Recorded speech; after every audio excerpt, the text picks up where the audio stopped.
Oi nerds, tudo bem? Eu sou o Will e hoje estamos aqui para comentar sobre o sexto episódio de The Last of Us. Mas antes da gente começar a falar sobre, eu já quero te pedir aquele favorzinho. Se você curte o nosso conteúdo, já deixa o seu gostei nesse vídeo, se inscreva aqui no canal e também ative as notificações para não perder nenhum vídeo. Então a gente começa o episódio com um pequeno flashback do episódio passado, relembrando então um pouco dos acontecimentos com o Henry e com o Sam.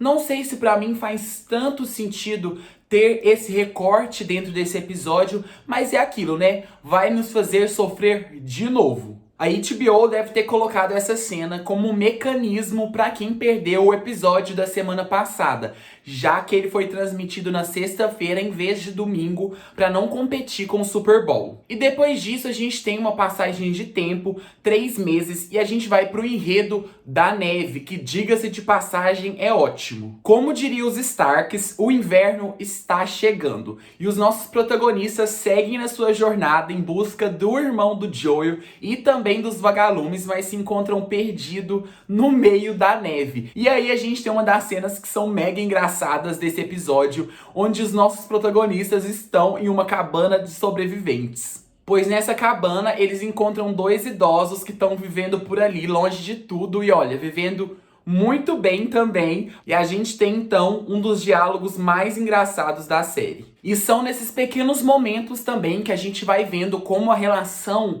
dos nossos protagonistas estão cada vez mais forte. A gente tem então cenas como aquela onde eles estão observando as estrelas antes de dormirem lá na caverna, que não estão presentes dentro do jogo, mas servem muito bem para ambientar e também para mostrar pra gente como está sendo essa construção e essa aproximação dos personagens. E inclusive lá eles falam um pouco sobre o que eles fariam caso os vagalumes criassem uma cura e o mundo voltasse ao normal. A Ellie fala sobre a sua paixão pelo espaço, que no jogo é muito bem explorado, e o Joel também fala que viveria em um rancho criando ovelhas. Guardem essa informação para o futuro. E é nesse momento também que a gente consegue enxergar um pouco mais também sobre as fragilidades dos personagens, porque a Ellie se abre pro Joel sobre o que aconteceu com o Sam no último episódio e também sobre as suas inseguranças quanto à cura. E é muito legal a gente ver como que o discurso do Joel já mudou, porque lá no início da temporada ele era cético que não existia uma cura, mas agora ele consegue sim acolher a Ellie quanto a essas seguranças e demonstrar um pouco de confiança nela também. E essa passagem de tempo é muito legal pra gente ver também como que a Ellie aprendeu com o Joel nesses 3 meses. Principalmente naquela cena da vigília que o Joel dorme e ela assume o posto de vigiar, né, durante a noite. E ela faz tudo o que ele faria. Então a gente consegue ver que eles estão numa relação muito mais de parceria do que ela sendo só uma carga, só um serviço. Agora eles conseguem trabalhar junto, apesar do Joel ainda ter aquele receio da Ellie fazer besteira. E depois disso a gente segue a nossa jornada pela neve e também para atravessar o Rio da Morte. E aqui eu queria fazer 2 observações. A primeira é que o cenário está maravilhoso e eu tô encantado como eles conseguem trazer referências do jogo de forma muito sutil. E a segunda observação é da ausência dos infectados nesse episódio, que não aparece nenhum deles, mas pra mim faz muito sentido, porque lá no primeiro episódio já tinha sido citado que o fungo evoluiu justamente em altas temperaturas, né? Então talvez ele tenha certa dificuldade a sobreviver num ambiente mais frio. Mas eu também posso estar falando besteira. E atravessando o rio sem nenhuma dificuldade, eles encontram um grupo que justifica o nome do rio, Rio da Morte. Porque, segundo eles precisam matar de vez em quando algumas ameaças que chegam perto de suas casas. Mas uma das líderes do grupo reconhece o Joel e leva eles até a cidade, onde ele encontra o seu irmão Tommy, e é só aquele encontro muito caloroso e cheio de amor e saudade. E essa cidade é muito bem organizada, ela tem uma política voltada mais para o comunismo e eles distribuem excelentes recursos. Mas ela aparece só no jogo 2, então é interessante ver que eles já estão trazendo alguns elementos do segundo jogo. Ah, mas olha que a gente já pode ter visto alguns easter eggs aí também do segundo jogo, mas vamos deixar abaixo por enquanto. Mas voltando para nossa história, desde os episódios anteriores, a gente já é introduzido um pouco de como funciona essa relação do Joel e do Tommy. É uma relação, né?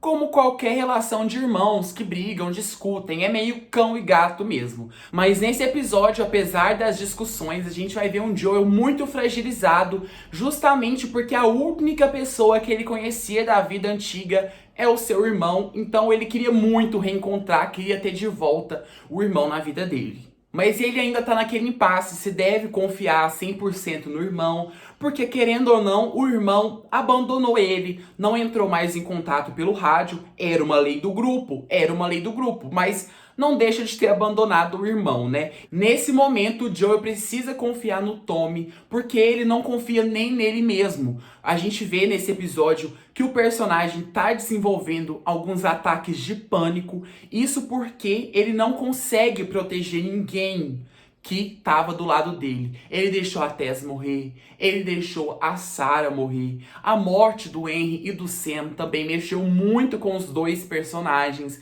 Então ele não consegue confiar em si mesmo. Ele cria uma ansiedade dentro dele porque ele sabe que uma hora ou outra ele vai deixar a Ellie morrer também. Afinal, ele não conseguiu manter ninguém vivo, então ele tem esse sentimento de ser destrutível. E nesse mesmo tempo, a Ellie está com uma das líderes desse grupo e descobre sobre a Sarah, a filha falecida do Joel. E é muito legal essa cena, porque a gente consegue ver na cara da personagem a surpresa e também a revolta do Joel ter conseguido esconder isso dela por tanto tempo. E no momento que o Joel vai contar pra Ellie que agora é o Tommy que vai levar ela para os vagalumes, eles acabam discutindo feio. A Ellie fala sobre a Sarah, o que eu achei mega cruel com o Joel, principalmente por ser um assunto sensível, mas também da forma que ela falou com ele. Eu não tiro a razão dela, porque ela não é a Sarah, o Joel não pode ficar colocando as frustrações dele em cima da Ellie, mas o jeito que ela fala também foi muito ruim, porque anula todos os sentimentos dele. O problema aqui é que os nossos protagonistas não enxergam que eles têm mais em comum do que eles pensam.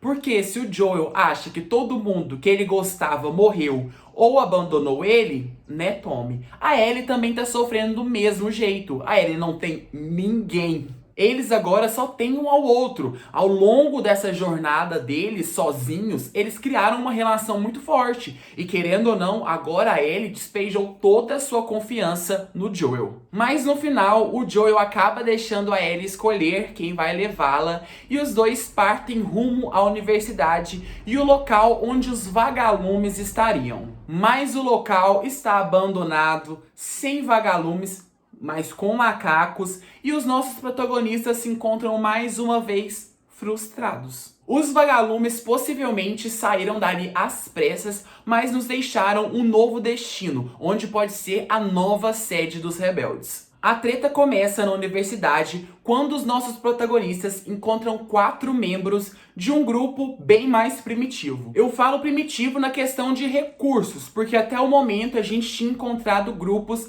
fortemente armados. E aqui eles usam bastões com objetos pontiagudos nas pontas. Então, querendo ou não, eles têm menos recursos. Em compensação, são mega violentos também, com eles não tem conversa e estão ali pra matar. O Joel acaba lutando com um deles e é gravemente ferido no abdômen. A gente sabe que no jogo tudo é um pouco mais exagerado, né? Por lá ele cai do 2º andar e uma estaca atravessa ele. Então provavelmente na vida real ele não teria sobrevivido. Então eu fico muito feliz deles trazerem esse ferimento dele de forma mais realista para a série. Depois de ferido, Joe e a Ellie ainda conseguem fugir, mas o Joe tá muito fraco e cai do cavalo. E eu não tô falando do ditado, eles estão literalmente se locomovendo a cavalo. É uma cena com um diálogo muito triste e muito pessoal da Ellie, mas a personagem agora vai ter que tomar as rédeas, e eu tô falando sim do ditado. Hoje a gente tá cheio de trocadilhos com cavalos. E ela vai ter que se tornar um pouco mais independente para continuar a sua jornada e também salvar a vida do Joel. O episódio então acaba de forma super angustiante e nos deixa mega ansioso pro próximo episódio. Eu imagino que quem não jogou o jogo deve estar sofrendo mais ainda. É isso então, me conta agora nos comentários o que vocês acharam desse episódio e não esqueçam de se inscrever aqui no canal. Até o próximo vídeo.